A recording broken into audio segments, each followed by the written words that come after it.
Preach! Oh, yeah. Okay, we're live now. Welcome to the Firearms Insider Gun and Gear Review Podcast, episode 225. On this show, we showcase gun reviews, gear, and anything else the gun enthusiast may be looking for. We strive to evaluate products from an unbiased and honest perspective. I'm your host, Chad Wallace from the Firearms Radio Network, your source for broadcasts for shooters, hunters, and all things firearms related. In this show, we'll be discussing the Faxon G19 barrel review, a fancy Beretta 92, and a decently priced Saint. Tonight on the podcast, we have pretty much the regulars, Rob, Tony, and Zane. The regulars? Yeah. Worst superhero. Goodness worst superhero group name ever. Yeah. Well, exactly. when you guys come up with something better, so if I could come up with something better, I would have my own podcast. Well, where's that? Bye, Felicia. Goodbye, Felicia. Later. Okay, so who wants to start with what they did in firearms? Well, I did two things in firearms over the last 2 weeks, and that's nothing. I was going to say two words, but I'm not going to say them. But I'm still trying to check in on the status of my SBR AK and my SBR silencer, which we were talking about during a pre-show. And I'm still waiting to hear back on those from the FFL. So, still waiting. And thank you, ATF. Please give me my guns because I really, really want them. I hate you, ATF. I want my guns. Why? So you can lose them on your boat? I don't own a boat. What are you talking about? I hate boats. Wow. You just wrecked that. Where do you get a boat at? Wow. Where do you? I don't understand boat. What does boat have to do with anything? Wow. Well, have you ever been in in like a small boat?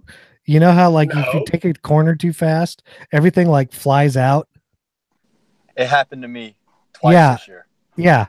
I don't understand it. All and right. I always have my guns with me every time. I know, and they just fly off and you can't get them back. Boat stands for bust out another 1,000. No boats. Okay, see, this guy really doesn't get it, but it's hilarious to listen to him. I know. And welcome to the boat who doesn't get it podcast. No boats. He doesn't get it. I love it.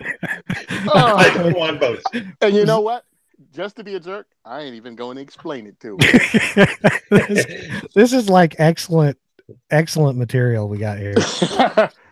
and we can thank Zane for it because he was the one that posted the little meme on the This Week in Guns page. What meme? I didn't see that meme. I didn't see that meme. What meme? What meme? It's way obvious you didn't see it. It's quite clear you didn't see it. I did not see the meme.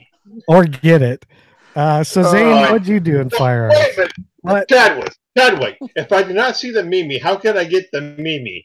Because it is a long-standing joke. The fact that he just said Mimi is enough. You know, I used to call them maymays to irritate my children, but I say it just to irk people off. I was going to say another word, but I'm not going to say that. Oh, hey, today's like May 1st as we're recording this. If anybody's going to be at the NRA annual meeting in Dallas, let me know, because I guess I'm the only one of these four idiots that's going to go to the Dallas NRA annual meeting. So I would definitely love to hook up with you and say hi. And the podcast will release on Friday, so you know you can listen to it and find you on Saturday. Yeah, maybe if that. Well, I'll go ahead and put this out there. When you meet Rob, hopefully he'll be wearing my 2A4E T-shirt, and he likes when men hug him and gently cup his buttocks. Especially people he does not know. Well, there went our family-friendly rating. With friends like you, who needs enemies? That's right. I'm not saying you do anything else. I'm just like hug him and then just reach down and just gently cup him. That's all. Okay. Well, we know what Tony likes now. This is way TMI. Yeah. I knew other May. Zane, what'd you do? Oh, my Lord. I established a flaw in my chosen carry ammo for the little LCR. So I was using. I picked up these federal HST micros that are designed for short barrel guns. Right. Had pretty good reviews. But the bullet is set back in the casing, like think an old school wad cutter. Yeah. Okay. That makes reloading extremely difficult without having a tapered bullet. Yes. Trying to put more than one at the same time. I didn't even think Freaking about maroon. that. And you know, but How about semi-wad cutters? But How this about is not why full wad cutters? you know, train with, you know, you carry stuff, so, you know, to figure out things like that. So What, I'm gonna. you're I kidding think me, I'm right? gonna. No, it didn't even cross my mind. I'm not a wheel gunner, man. I don't do that stuff. Okay. I'm young. So I'm gonna probably stick with those for in the gun and go to something else in the speed strips. Yeah, that would make sense. Yeah. Putting bullets that actually work and will fall into the firearm really would make sense. I mean, I can do it. I got pretty good with it, but it still would be easier with a tapered bullet. Yeah, it really is. It really Listen, is. man, I'm I don't wheel gun. I love the fact that you say you're young. Well, you obviously should have played with blocks recently and understand that the square one's going to square holes and the round one's going to round hole. It's a round one going in a round hole. It's just not a You're putting pointy something round that's one. squared off. You're putting something that's squared off in a round hole. But hey, now you know. I mean, it's round going around hole. Uh-huh. It's not Yeah, pointy yeah, round. Sure. Yeah, whatever. Hey, why don't you put it on a boat and make a meme about it? I'm gonna change the name of this show to Mimi. Yeah, Mimi show. Mimi. But I know Zane can't see this because he's working or whatever he's doing right now. But hey, here you go, right here. This is what works in a revolver and a speed loader. Pointy bullets go in the cylinder real easy. They just drop in. Yeah. So get yourself a revolver, which you have, great, and buy yourself some pointy bullets, and they go in. No, I mean I have pointy bullets. But that's the training ammo. Insert bullet A into cylinders B. The problem with 38 ammo is that out of short barrels, most of it is quite anemic. There's not a lot of good loadings out there to choose from, despite popular belief. There's really not a good amount of loadings to choose from. So I guess I got to go back to the research and figure out. Probably go with a spear. Well, why don't you go to Lucky Gunner? Have you gone to Lucky Gunner? That's the one. I use Lucky Gunner All right. when I'm looking for short barrel stuff because they test everything from shorter barrels. Yep. And they test go to site some odd loads. Well, go to site-specific stuff like Lucky Gunner because Tactical Dude of the Week is not running revolvers and telling you the best way to run revolvers. You want to find out about revolvers, you go to Grant Cunningham. You go to Sheriff Jim Wilson. You go to people that actually ran guns as part of their job. Yeah, the stuff is older, but guns still work the same way. Hey. And speed loaders are old. I mean, Grant Cunningham's kind of old, too. You better leave my buddy alone. Yeah, so are you. What are you talking about, Chad? Well, yeah, we both retired to Oregon. Nice. And I'm also doing the speed strip thing instead of the speed loader thing, just because the idea behind the gun in my use is extremely like either deep concealment or for like extremely like when I'm wearing a bathing suit. So yeah. Wow. Kind of hard to hide. So why don't you just buy a Kimber? Holy hey. cow. Hey man, I like to go to the beach, but still like to be on. I think Tony caught what I was saying. Okay, we're at TMI right now. Can we please move on to the next subject? Yes. Anyway. Tony, what'd you do in firearms? Thing I did in firearms was take... do you do any memes? Right here. No, actually I did, but you're not going to see them. I took the SR-22, Ruger SR-22, 4.5-inch barrel to the range to get some reps in. Because this year, one of my goals was to get a lot of trigger time in on just one pistol. I wanted to just work one pistol, double action, single action, or, double action only. My thing was either to get my revolver out, get the CZs out, or even get this SR-22 out and just work the double single. Been busy, been doing a lot of other stuff. And when I ran classes or whatever, I took the Glock because that's what most people want to learn to shoot. That's one of the easier things to teach people to shoot with. And other than that, yeah. So I'll probably be going out again tomorrow with the SR22 just to, again, work shooting a double action, single action. Nice. I pretty much took some pictures of a barrel and finished up my review that I will be going into here in a few minutes. So that pretty much wipes out what we did in firearms. We're on to the announcements. Bandwidth sponsors, our buddies over at Patriot Patch Co. And I do know, I heard from that even though Patriot Patch Co. I don't think will be at NRA, their designer, Mr. Ryan Cross, will be.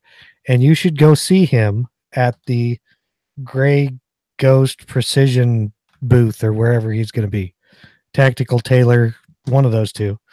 So go see Ryan and harass him for skipping out on the podcast. Tell him it's so much better and whatever else you want to say. There's new patches for pre-order. They were the same ones we discussed last week.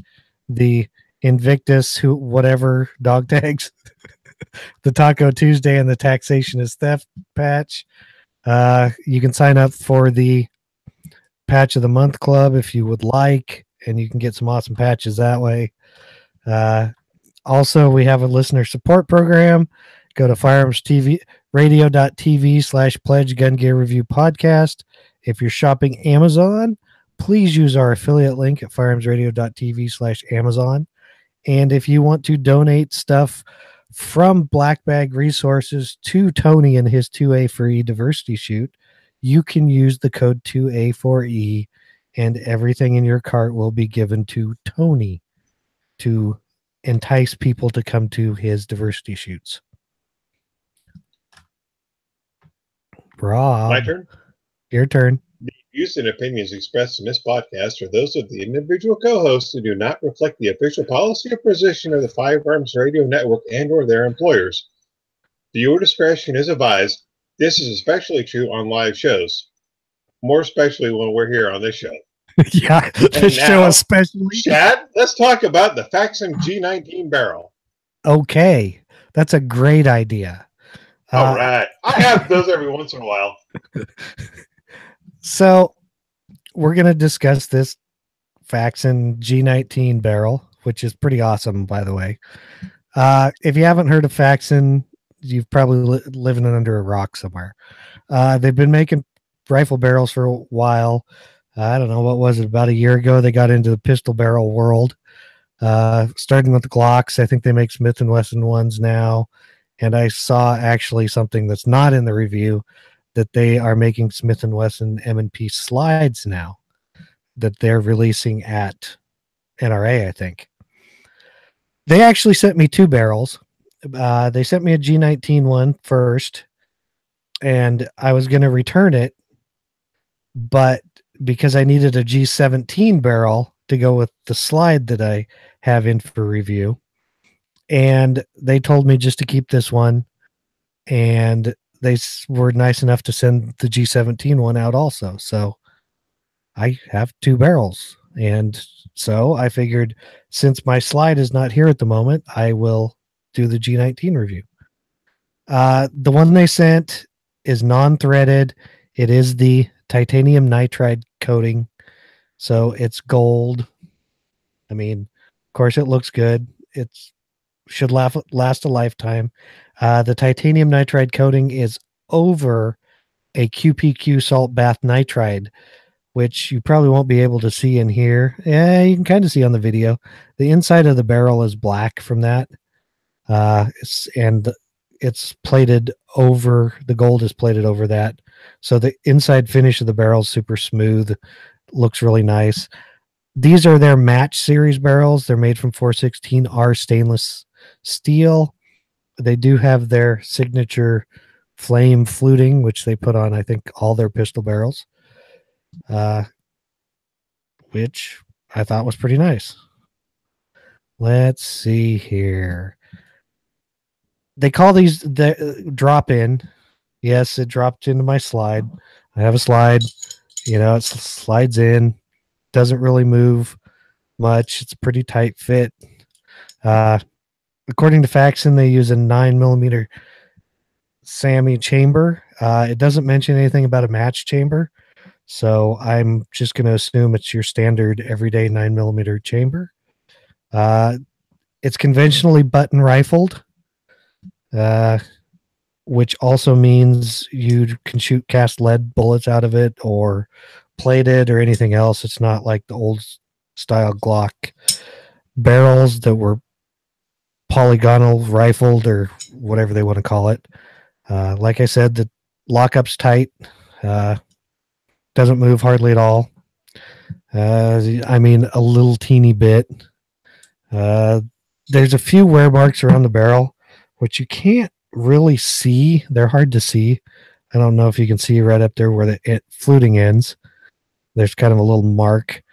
It's actually had quite a few rounds through it, and it didn't mar it up too bad. There's a little teeny bit of a wear mark right on the hood, and everything worked nicely. I did notice a few differences over some other barrels that I have and have seen. The hood of this barrel has a slight angle right here at the top front. And what that does is it helps it to unlock more smoothly. If they cut it square there, it wears a little and it makes it kind of feel kind of clunky when it locks up. This seemed to help that. And like I said, it's just a little wear mark. One of the other barrels I have has a pretty good size wear mark there from rubbing when it locks up. So you guys probably want to know how it shoots.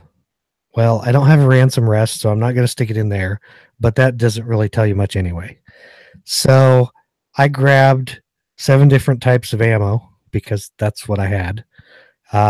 Shot them at 15 yards. Basically, I just rested the pistol on a bag that was on a wooden bench. So, and basically I got best group was a little under 1.5 inches. The worst group was 7 inches. And I am 100% sure that worst group is the ammo because I ran it through a different barrel in the same slide and got about 7 inches. And then I ran it through even a different gun and it shot crappy too. So does it come in a white box? No, it comes in an orange box. Oh, okay. It is the HSM 124 grain 9mm is what it was. It's an orange box. It's supposed to be cheap, but it does not. Who cares what color box it comes in? Because I don't know. I was referring to a specific ammo. Right. Wow. This is just going to be everything's Rob going right over Rob's head today. I know. It's but the best group I got, like I said, was under 1.5 inches. It was with the SIG Arms 115 grain Elite Ball Full Metal Jacket, which is their target ammo. Most of the others ran between 2.5 to 3 inches. There's pictures in the review on the Firearms Insider site. I held a tape measure up to the 5-shot groups, so it gives you a better idea. They're labeled with what the letters are because they were shot on the same target. And even some of the stuff that is not spectacular did quite well out of this, except that one. But like just the Remington standard cheap stuff got like a 3-inch group. The Spear Lawman was a little under 2 3/4. I ran some Aguila through it. It was like 2.5 inches. So, I actually ran some Sealer and Bellet, or however you pronounce that. I didn't put that picture up there, but it was right around 3 inches too. So if you're in the market for one, do you shoot any self-defense ammo through it, or just all target ammo? I have shot it, but it was all target ammo. I was going to shoot some self-defense ammo, but of course, in my infinite wisdom, That particular day, I didn't bring it. Don't ask me why. Because you're old. And you have that's probably it, because I have shot self-defense ammo out of it before, and just offhand at 15 yards or thereabouts, and it does fine, but I didn't run any through it because I forgot it. So all you get is target ammo. They do make threaded versions, different color options also.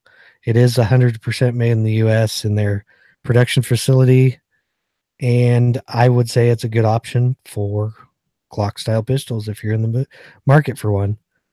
So we'll get into the Firearms Insider 8 key points. Claim to fame: it's a drop-in match grade barrel, dropped in for me, so I guess that's all we can say. Target market: pistol shooters wanting a better barrel. Maybe they want to shoot lead ammo if they have a Glock that it has a polygonal rifled barrel, somebody like that. The features and benefits: it is 416R stainless. It has a SAMI chamber. It is conventional rifled. It does have an 11-degree target crown. It's button rifled, flame fluted. It's 1 in 10 twist for the 9mm. I think they might make them in other sizes with different twist rates for different calibers. It is salt bath nitride coated inside and outside, and then titanium nitride PVD coated on the outside. It is made in USA. I already said you could get it threaded, black, or chameleon, which is the rainbow colored one. What others are saying, you can go read it if you want. There's a couple links to some other reviews from AmmoLand and the Firearms blog. MSRP on this particular barrel is $199. Rainier Arms has it for $189. So if you need it now, you can get it at Faxon or Rainier. Our rating: the pros: it is drop-in installation. I like the titanium nitride coating. The flame fluting's pretty cool. It is conventionally rifled, which I actually like. The only cons really that I could find for me was it doesn't have an actual true matched grade chamber. But I still gave it a score of 8.5, which is great, partly because it's a nice barrel. And I don't think I could probably ever outshoot this thing. What do you guys think? Well, what does this get you that a standard Glock barrel does not, other than maybe the ability to shoot lead ammo? Well, this particular one, it gives you a better lockup, so your groups are going to be more consistent. The other thing is most people are probably going to buy one of these barrels with threading, so therefore you don't get that with a stock Glock barrel. Oh, you're absolutely right on that. The only way you can get a threaded stock barrel or a threaded barrel from Glock is to buy a full pistol with the threaded barrel on the pistol, because they will not sell threaded aftermarket barrels. Thank you, Glock. You guys suck for that. So, yes, but if you're looking for a threaded barrel, I would consider this. But the reality is, if you've got a Glock 17 or a Glock 19, what is this going to get you over the standard Glock barrel? Well, I can't outshoot my Glock barrels. I can tell you what the other big thing is here's the other big thing it's of gold, why. So it's no, because everybody's building polymer 80s, and so they're buying. Okay, if you're going to build your own polymer 80 firearm, that's cool too. And I think that's why there's so many. Plus, they look good in custom aftermarket slides. Especially if you get one of the slides with the serrations or the cutouts for it. Yeah, that this is kind of like the gold paint job. Oh yeah, that looks. I can see that. That's Pippin right there, man. You're styling, baby. Do you like that? Oh yeah, I gotcha. Now all you need to do is get that barrel with a threaded end cap on it. Well, I have a stainless threaded barrel for this. No, you want the gold one. Yeah. You want to be Pippin. Well, when they sent it to me, they asked me if I wanted it threaded or not, and I'm like, no, this particular one I did not want threaded. But oh my god, I know. I mean, get it threaded. The only I have a reason threaded not barrel. to get a barrel threaded is if you're going to conceal it. Other than that, get the barrel threaded.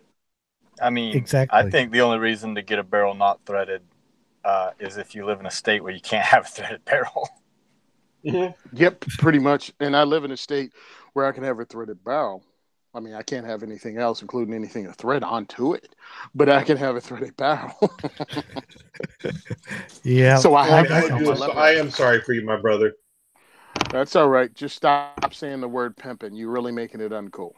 I think Rob might have had a few pre-NRA drinks, but I could be wrong.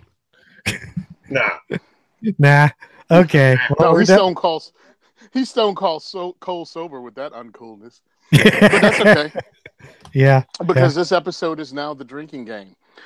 Pop the top and only drink a drink when Rob says the word pimping. Jeez.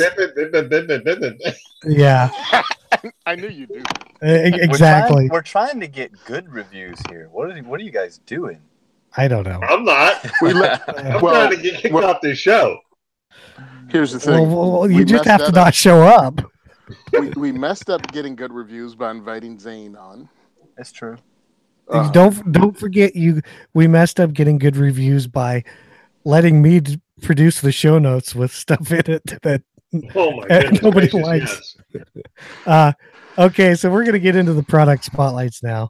First up is the Langdon Tactical 92 Elite LTT with an MSRP of $999 to $1,164. And I am guessing the $1,164 has like a trigger job because they mentioned it in here. Basically, and the trigger job's $165, and the trigger job's $165. Exactly. This, from what it says, this is their ultimate 92 package. It includes a Vertex M9A3 slide, an M9A1 frame. So there's that. The slide includes front cocking serrations, G model decocker, dovetailed fiber optic front sight. It's 110 hundredths of an inch wide. Square notch rear sight. Stainless 4.7 inch barrel with target crown, solid steel guide rod, and a beveled rear slide. The frame, it's an exclusive radius trigger guard. It comes with stainless steel trigger. It's checkered on the front and back strap. Has a skeletonized hammer, which the hammer to me looked pretty much standard, but hey, what do I know? I'm not a Beretta person. Ultra thin G10 grips. Stainless hex head screws, beveled magwell, D model hammer, which if you're a 92 person, I guess you know what that is. Flush main spring cap, which means it doesn't have a lanyard loop, and an oversized magazine release button.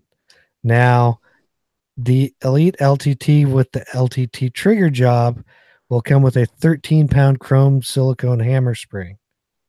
Delivery estimate is 8 to 10 weeks, and we already discussed the price. This thing looks nice. I myself do not like Beretta 92s because they don't fit my hand, and that's about the only reason. Really, for the price of this, it's not outrageous. I mean, you're getting some good features for a somewhat decent price if you're really into Beretta 92s. You can't really go wrong, I guess. Next, who wants to talk about it? If anybody knows how to do a Beretta up, it's going to be Ernie Langdon, because he's kind of the Beretta guy. Yeah. Yeah. I don't like Berettas. That's probably because my only experience with them was in the Marines and the government issued Berettas. Mm-hmm. And I never. Now I do like the fact this has a G decocker only, because that's the safety lever on the F model. Like, it's stupid. It just turns on all the time. It just goes on safe randomly. Yep. The location. I really say bad. randomly. it's user error. It's racking the slide incorrectly. Well, not incorrectly, but incorrectly for that model. But still, I just not a fan of Berettas.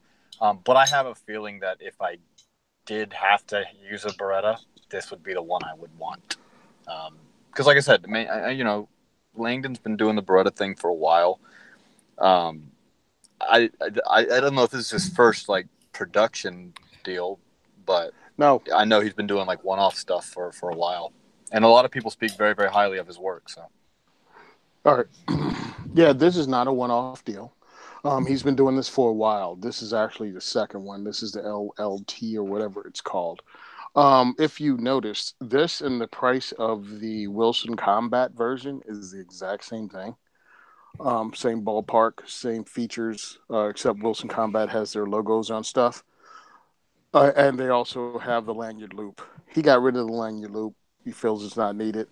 Ernest Langdon actually trained the United States Marines in all these weapons while he was in.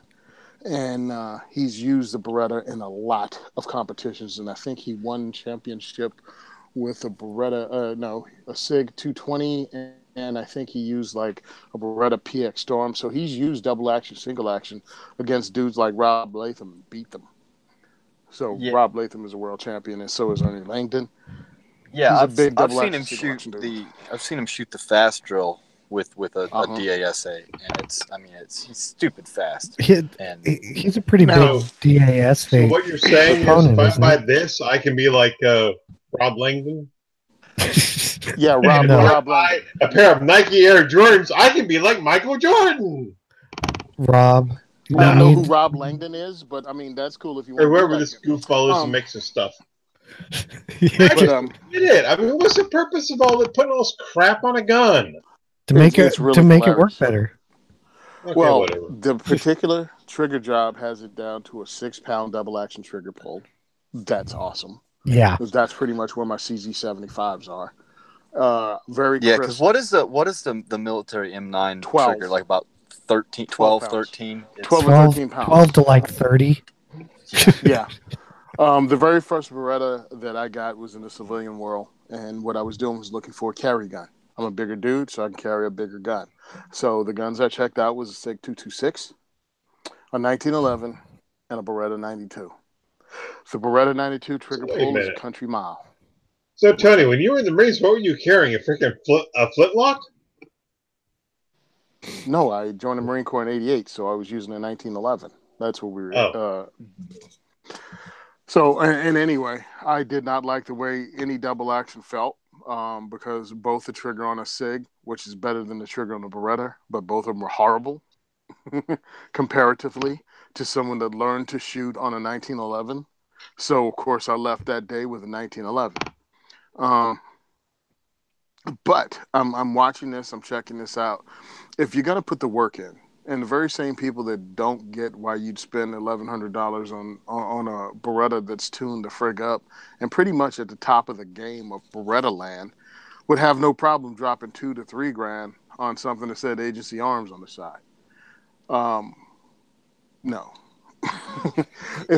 I pretty much cut my teeth on the Beretta because when I joined the Marines, that was the standard issue sidearm, and I went to the combat marksmanship coaches course. So I spent a lot of time on pistol ranges with them and working with them. And like I said, the GI model, I just not a fan of. Why would you be? Right, because it's just terrible, and that's why as soon as I got out, I kind of gravitated towards the Glock. But yeah, the people who are big proponents of DASA guns, they make valid points as to why they like them. Like I said, Ernie Langdon's been preaching that for years, and he obviously a much better shooter than I am, especially with the DASA. And he's been doing this. He's been doing these guns right for a long time. I like the serrations on the front because I would, if I had to run a Beretta, I would probably run it from the front. Although this one with the G decocker only, it's not nearly as big a deal. It's not as big of a deal. But if you were running double action, single action, you're probably used to trying to cock it from the front or whatever. Yeah, you know what I mean. You're always trying to figure out a way to cock that sucker. Yeah, and so I mean, the safety. It's totally not for me. And I like the fact he took the lanyard loop off because lanyard stupid. Yeah. What am I? Well, no, it was useful about 100 years ago when we actually had cavalry on horses.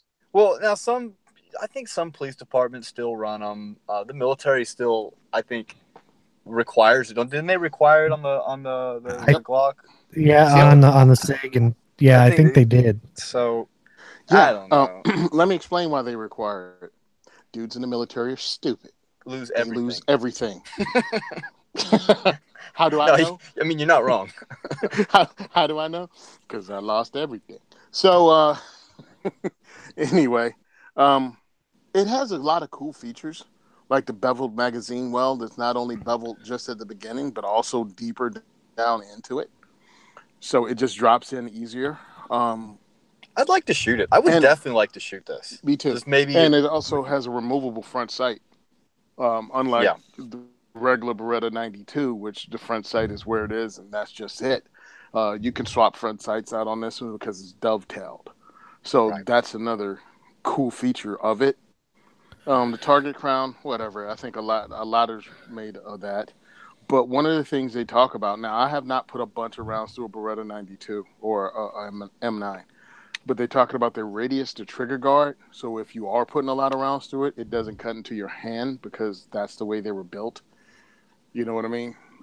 Again, this is coming from a guy that puts thousands of rounds through his Berettas and dudes that shoot competition. I was watching a video with Ernest Langdon and Spencer from Spencer Keepers. I forgot his first name. But they were talking. That is his first name, Spencer. That is his first name? Yeah, Spencer Keepers is his name. That's his name? Yeah. Really? Yeah. Anyway, hey, you learned something. Keepers. Hey, listen, I try to learn something every day. I learned that you don't pronounce it memes. And also, one of the things on this is they use the VZ ultra thin grips because, like Chad said, a Beretta 92 doesn't fit most people's hands. So the thinner grips and also these particular grips, what do you call that rough surface? It's much higher.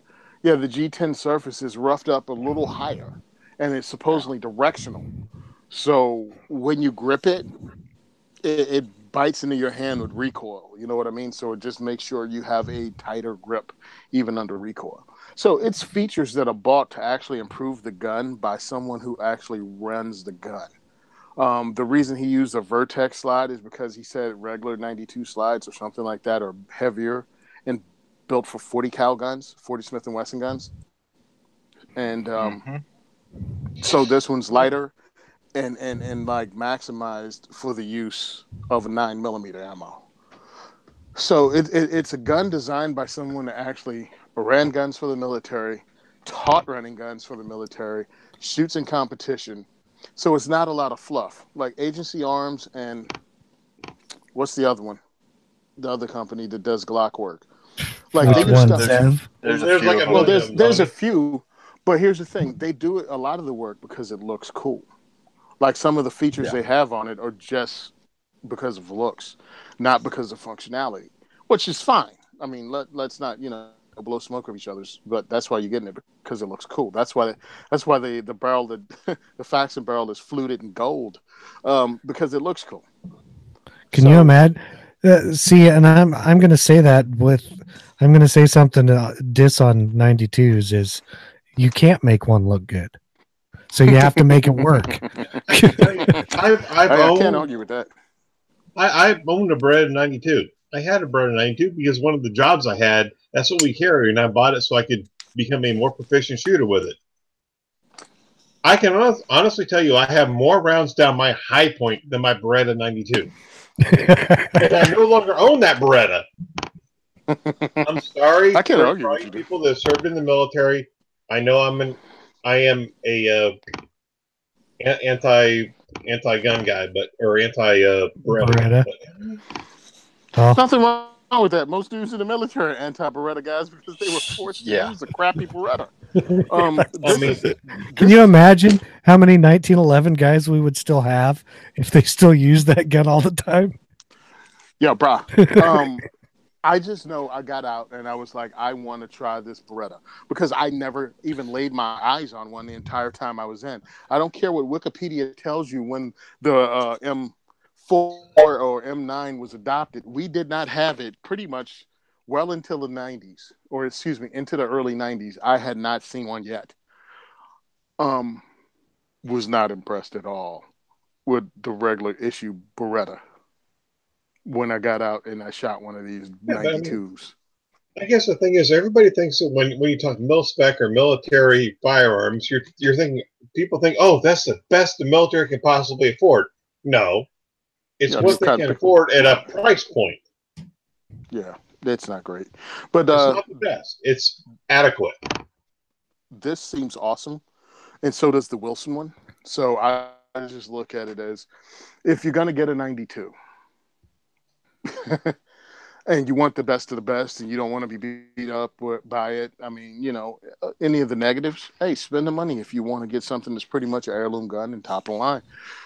These are the two names that you really could go to. Yep. So now that we all know which Beretta 92 we want to buy, if we were to buy one, sell them and get an FNX. We're gonna mute Rob. Well, here's my thing. If I had that money, I'd buy 2 CZs. So, you know, if I had that money, I'd buy like a CZ Shadow too. So, you know, but that's, you know, hey. So now we're going to go into something that I'm pretty sure that I put in here just to hear people talk about besides me. And Springfield, our buddies at Springfield, brought out the State in an SBR. And it has an MSRP of $1,049. So before they kill it too much, let me get into this. It has an 11.5-inch government profile 1 1/8 twist barrel. It is melanite finished. It is a 5.56 chamber. Basically, it is their standard, you know, forged Saint lower uppers, 70-75. It does have a magnetic particle tested bolt, which is good. So that's always a plus. What does that mean? It means that on there, they take a certain amount of bolts, they pull them off the line, and they have this thing that's a magnetic particle tester. What it does is it's a big, huge magnet, and the only reason I know this is because they do it on cast iron heads too for cars. And then they sprinkle it with like steel powder, and if there's a crack, if there's cracks or flaws in it, the material will go to that section and they can tell. If I'm correct in my explanation. And so they know if it's thoroughly, if it has uniformity throughout the bolt, basically, and isn't cracked or doesn't have air pockets in it. I think it's so great that Rob is so precocious now, and he's asking questions and he's curious. He's in the top 10% of his class. Yes, you know I am. I know everything about anything.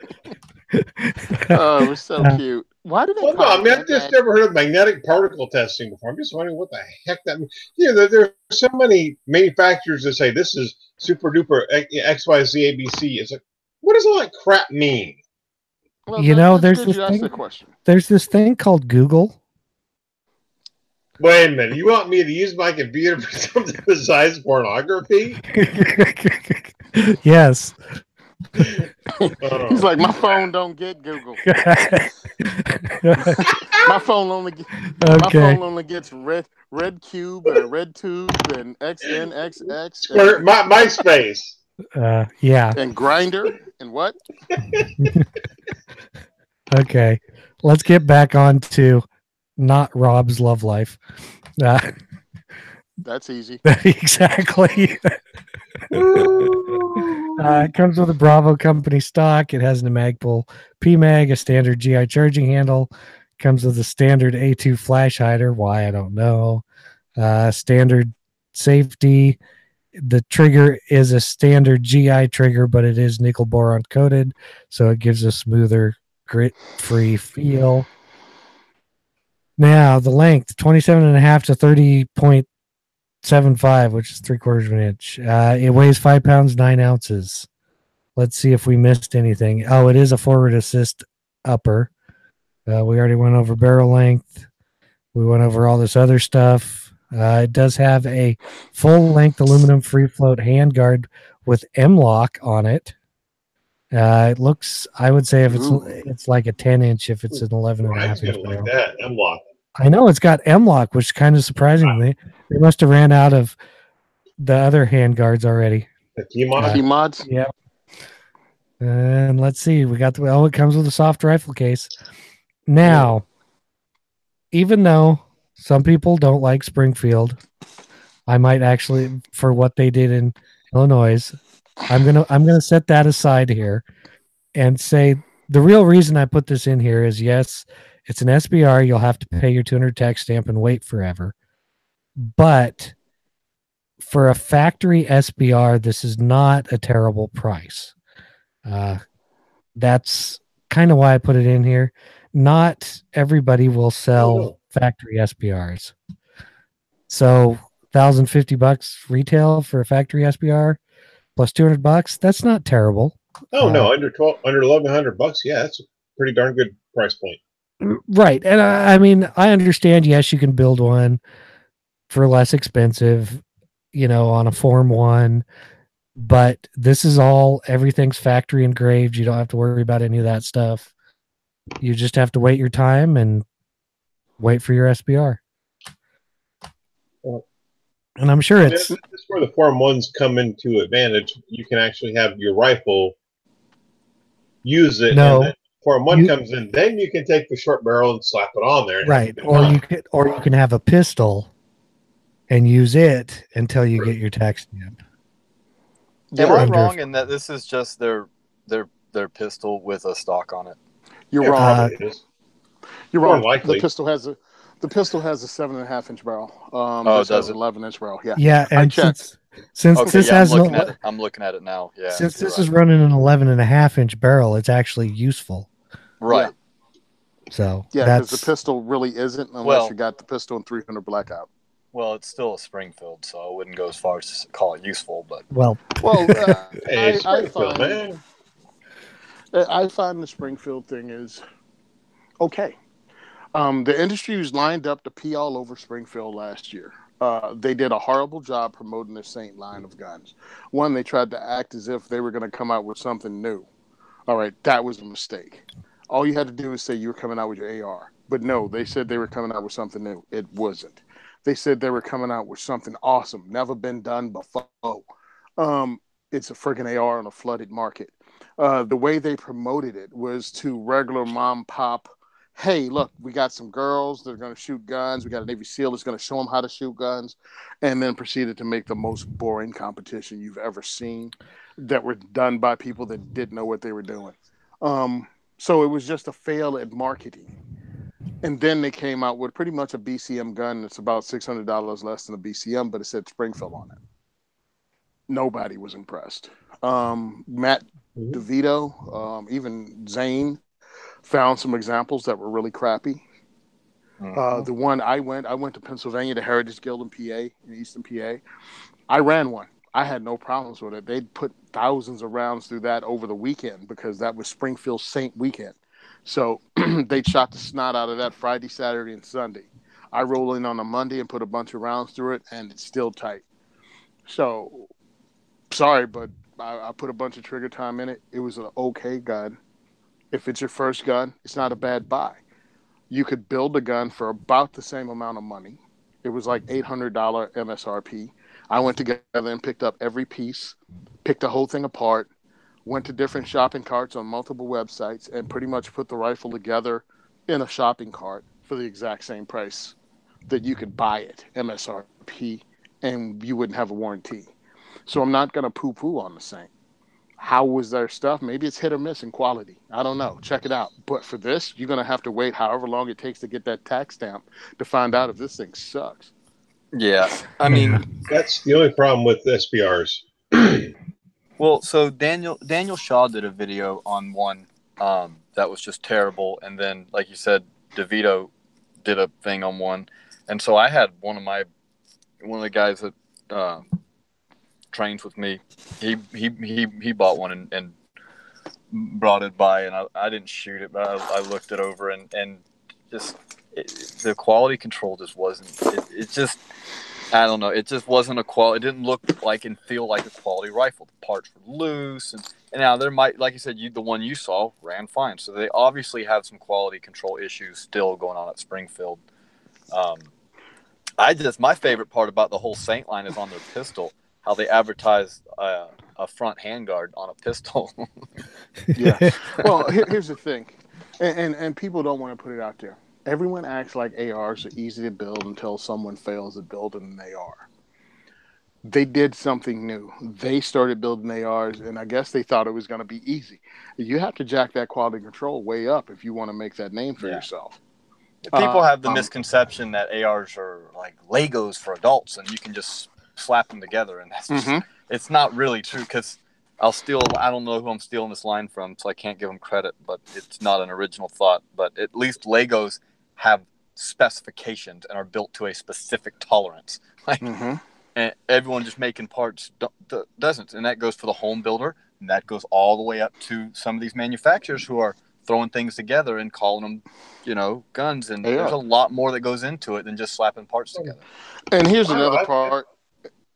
Here's something I've built lowers. I mean, I don't know if I build an upper or feel comfortable building an upper just because of the tolerances with the gas tube and the gas block and all that stuff. But lowers aren't that hard to put together.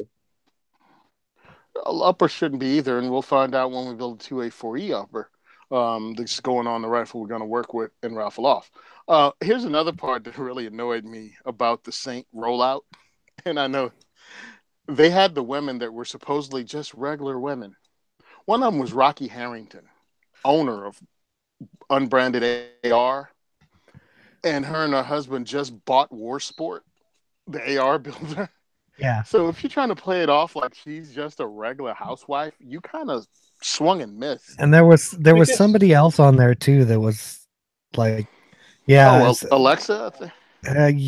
That's like some a professional shooter or something. Yeah. And it's like not. The only thing you have to be careful of with this is in this super, like we said, super saturated market of ARs, you've got to do something that's either super awesome or super differentiate yourself from everybody else building ARs. And I just don't see that in this particular rifle. Well, that's not necessarily true. I mean, there is a market for entry-level ARs. And I think that's what they were going with the original Saint. And they were right. With an entry-level gun that has some upgrades to it, right? That's what they were going for. I think they swung and missed, but there was a market for that. I don't think there's a market for entry-level SBRs. I mean, maybe I'm wrong, but I think once you move into the NFA world, I think you're kind of out of entry level at that point. You're talking about $200 tax stamp plus this 1 year wait right now for NFA items. Yeah. Here's my thing. The wait times are a little shorter than that. I believe what happened with the Saint originally was the price was a little bit higher. In a world of $600 ARs, they had an $800 AR. That was still and to be fair, they had an upgraded handgun and they had some nicer stuff on it. But again, I think the product, the product was terrible. But I think what they were going for was a good idea. But I think what they did was this: the people that get entry level ARs because they've never bought one, and that's how much they think ARs cost, is $600 or $400 by the time everything was done. That's only how much they're going to spend. I thought they were $130. No, but that was when you were a kid. And they were brand new. And the Vietnam War hadn't escalated yet. That one flew over Tony's head. So. Oh, really? I was going with you're old again. No, ARs when I was a kid, because Tony's older than me. The weird part is they were still like $500. Yeah, that's funny. True. But what I'm saying is this: the people that wanted to buy the Saint, they thought they priced it too high for their market, and at $899, the dude who was on his second or third AR could build probably a better gun. They would spend more money to build something better, I think. Yeah, because in that price not point, much I mean, more you money. can get 6920s from Colt and you know and FNs in that same price point. And both of those are considered to be somewhat your industry standard, your lower end of, you know, duty grade, good to go. Yeah, duty grade. Yeah, that's a word, duty grade. This was not. I didn't think it was almost duty grade, but not. I mean, it was almost price duty grade, but not there. Right, but it the was price good point for, was for there, your, but your quality wasn't.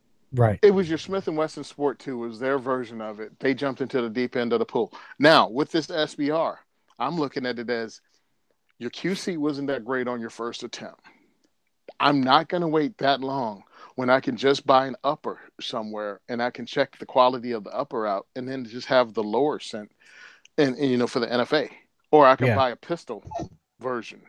Or I could get a lower that's a pistol, get an 11.5-inch barrel, you know, upper from PSA, shoot that sucker as a pistol until the paperwork comes back, and then turn it into a rifle.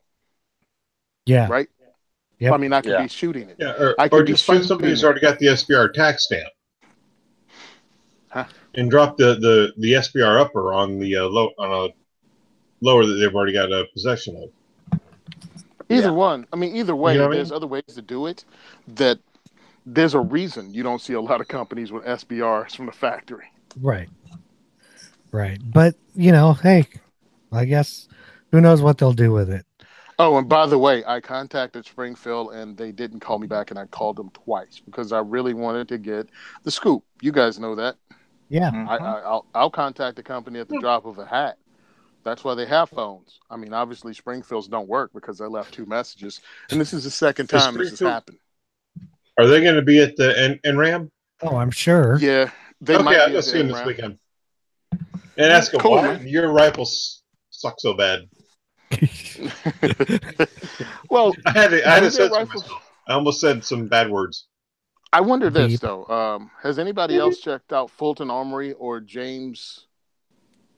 Is it James River Armory or something? No, they make M14s or M14 clones or the M1As. Oh, because they say they use like real high quality, and they say Springfield Armory uses like lesser quality stuff when they build their M1As.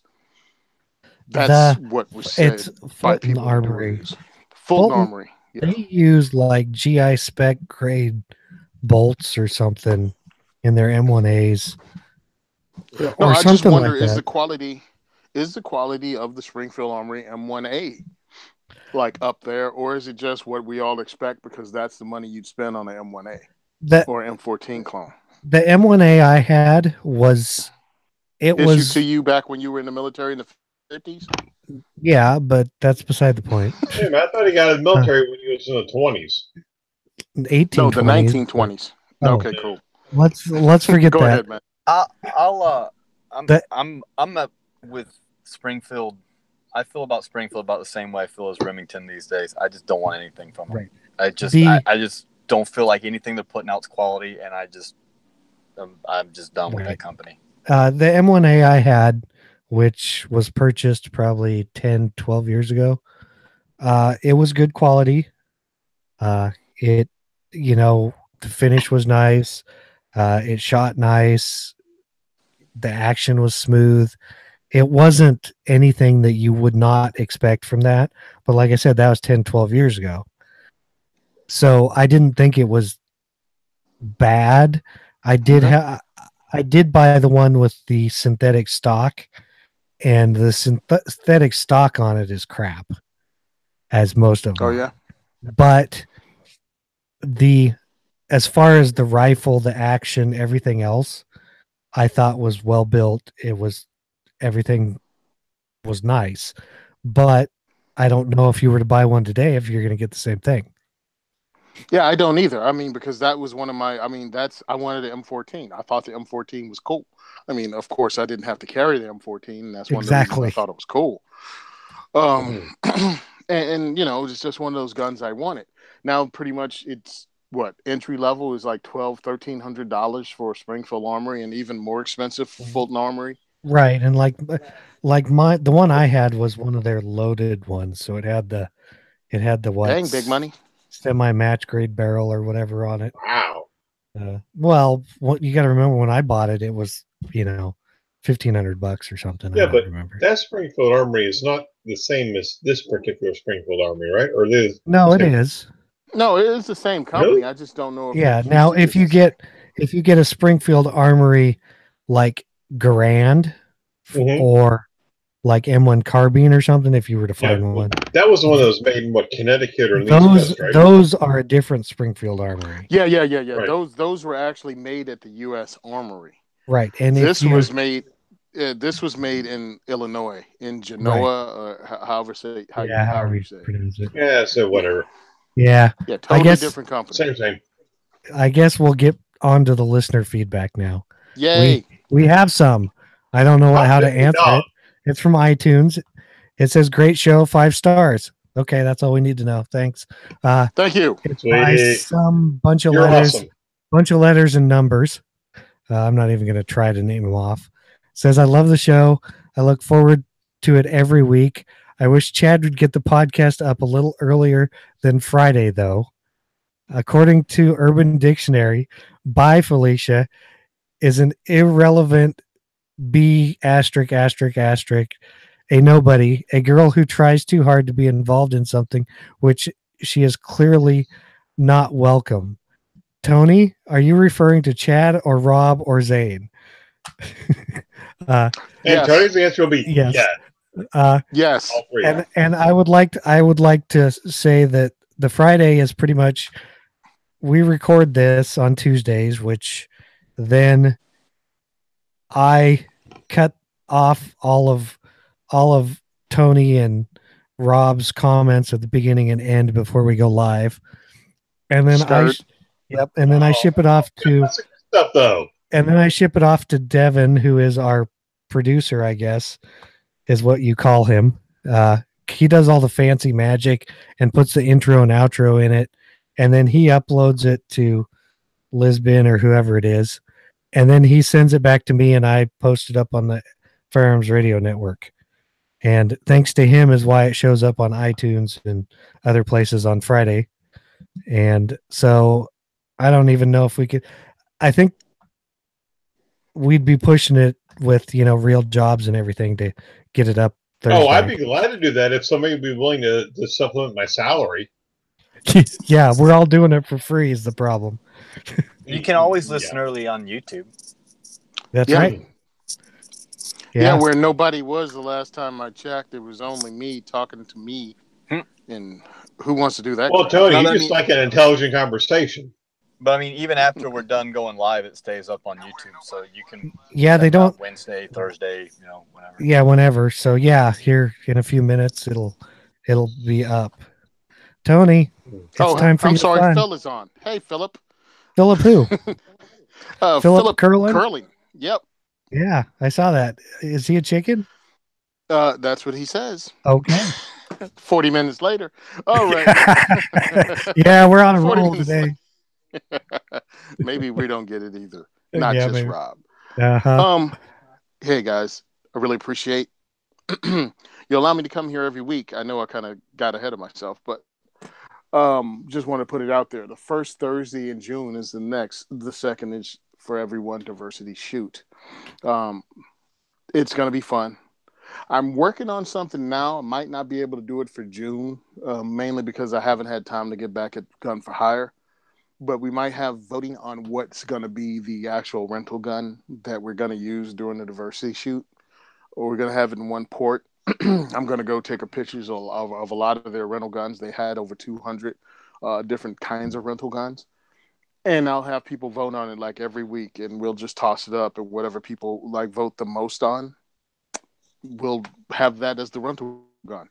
So if you want to shoot something cool like a USP Elite, from 45, or even the Mark, what was it, the Mark 23 from all this Snake Gear Solid, and the Navy SEAL HK that was in 45 caliber. That's the size of a Desert Eagle, but polymer. They have one of those for rent. Puts a lot of rounds through it. So maybe, if everybody vote on that, that's cool. Or even not a lever action. A Colt Army single action in 45 long Colt. So that's what we're going to have, just so people can shoot new stuff like that. We'll have you vote on it, and whatever you pick, that's what we'll put in the port. It's coming up. Probably going to do the ticket sales through Eventbrite. If not tomorrow, definitely this week. Tickets going to go up on Eventbrite. I'm going to create a Facebook event, and there are only going to be 40 tickets available. So get in early if you want to go. By the time this airs, it should be up. I'm going to, as always, post it all over Facebook and Instagram. So if you see it and you want a ticket, jump on it, because they go fast. I think we sold all 40 tickets in like 3 or 4 days when they went up for sale last time. So get on it, guys. If you want to help us out, though, I really appreciate it, because the GoFundMe really helps. The GoFundMe helps me pay for food. It helps me pay for ammo. This time, I was supposed to go to Harrisburg Monday for their Second Amendment rally, Harrisburg, Pennsylvania. But my car had other ideas and decided that I needed 2 front tires or else I was going to be stuck in Amish country with 2 blowouts. So I had to go buy tires. So I didn't get to go to PA. So shout out to all those guys that went out there. I heard it was a really great time. Wish I could have been there. That's it. Everyone pay attention to your primaries in your state. Every Sunday, I'm gonna post the primary schedule for around the country on all of my social media pages. That's Simon Says Train. That's the Second Is for Everyone. That's the Minuteman Challenge. And that's Simon Says Train on Instagram and whatever the heck I use over at freaking Twitter. I think I changed it just to Tony Simon if you want to find me now. But I'm on Twitter also, and I'm just posting the schedule for every state. Look at who's running in your state. Vote Pro 2A in your primaries. Primaries mean if you're a Republican, you can only vote Republican. If you're Democrat, you can only vote Democrat.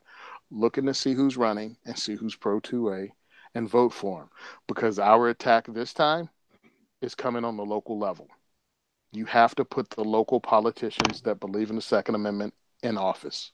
If you don't, you're going to lose your Second Amendment rights on the state level and probably won't get it back. And if you want to know what that looks like, look at New Jersey, California, and New York State. This could be your state too if you sit on your butt at home and don't participate. Thank you. Like I say every week, really appreciate it. Thanks, Chad. And thanks all you guys for allowing me to do this and listening to us every week. Really appreciate it. Yep. And Tony, my ballot showed up a few days ago, so we're one of we're one of the earlier primaries. So yeah, yep. I've met some of these guys because they spoke at the Second Amendment rally, and it's hilarious because all of them want me to promote them. Hey, Tony, you need to. I'm like, no, dude. You made a speech. Uh-huh. You made a speech. Speech does not mean a policy. Yeah, you just talked. I mean, that's all well and good. I'm at the range every week. Look at your state and see if you're an open primary or a closed primary state. Because closed primaries, yes, you're a Republican, you vote Republican. You're a Democrat, you vote Democrat. Open primaries, there are some states you can walk in there and say, yeah, I want to vote Democrat or I want to vote Republican right on the date, on the election date. So just yeah, there are open primary states where you can vote whoever you want to. Yeah, that's not here. And if you're weird like that's me, not in Jersey. If you're weird like me and registered as a libertarian, you really don't get to vote in the primaries. Sometimes. Yeah, it depends. But anyway, hey, listen, guys, participate. The reason, look, a lot of people died for you to have this right. Exercise it. You have the ability, if you're on the phone right now or listening to this podcast on the phone, you have so much information at your fingertips. There's no reason, really, to go into a voting booth and be ignorant of the policies of the people you're voting for. Not at this point. Well, and I think every state has a Second Amendment advocacy group that you can go and look at and say who are the actual true pro 2A candidates, not the Look for yourself, dude. look for yourself, because the NRA was one of the worst. I mean, one of the biggest anti-gun pigs in our state is the New Jersey Senate President Sweeney, and NRA had him as like a B rating. Well, So you're gonna have to look. I'm talking like, isn't there like a New Jersey Second Amendment group? Yes, there is. I mean, and they actually, don't like Sweeney and put it right out there. But I'm saying sometimes you have to look on your own. Look deeper. Don't wait for someone else to do the research. Like, I'll say something, then we'll, I guess, move on. Like here in Oregon, all ours are vote by mail ballots. So you can literally sit in front of the computer, look these people up, or do whatever info you want to find out. And, you can wait and mark it the last day, but, it's kind of nice that way because you don't have to like research all this stuff and maybe forget to write something down when you go to the ballot box. Yeah. Or like in Florida, we got Florida Carry down here. And and then we have our Firearms Right group here that also puts out, hey, these are our 2A pro people. Thing. Yeah. Well, like when I lived in North Carolina, they had Grassroots North Carolina, which is a pro 2A group that's way stronger than the NRA up there. Yep. Cool. So, get out there and vote when it comes up. I guess we're on to the wrap up, and we can send questions, comments, or feedback, or you guys can if you really want to gungearreview@gmail.com. Remember to subscribe and leave us an iTunes review. Check out all the other shows on the Firearms Radio Network at firearmsradio.tv. I'm not going to read it off like last week because, that joke's old. Be sure to visit the Firearms Insider for reviews and industry coverage. Check us out on Facebook at /Firearms Insider. Follow us at Firearms Insider on Instagram. And thank you for listening to the largest pound for pound podcast on the network. And we are out. Bye, Felicia.